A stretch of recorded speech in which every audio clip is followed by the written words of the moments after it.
ज्ञानोबराय म्हणतात ना तरी अंधकाराची वाणी, अथवा सूर्य ज्याप्रमाणे स्वप्नातही अंधकाराचं स्वरूप पाहत नाही, ना तरी अंधकाराची वाणी जैसा सूर्य न देखे स्वप्नी. जागेपणी तर तो सूर्य अंधाराला कधी पाहतच नाही, पण तो सूर्य झोपला आणि त्याला स्वप्न पडलं तर त्या स्वप्नात सुद्धा त्याला अंधाराचं दर्शन होत नाही. कारण सूर्यापुढे अंधार टिकेल कसा? कारण सूर्य आला की अंधार पळून जातो, किंबहुना त्या अंधाराचाच प्रकाश होऊन जातो. त्याने कधीही अंधाराला पाहिलेलं नसतं आणि त्या अंधारानं कधीही सूर्याला पाहिलेलं नसतं.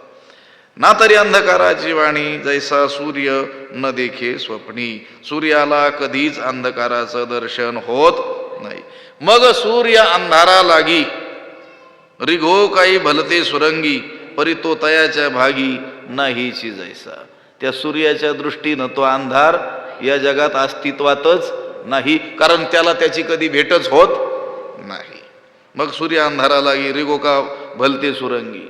तो शोध घ्यायला निघाला. कोणाचा? अंधाराचा. लोकांकडून त्या सूर्यानं ऐकलं अंधार नावाचा काहीतरी पदार्थ असतो आणि तो शोध घ्यायला निघाला.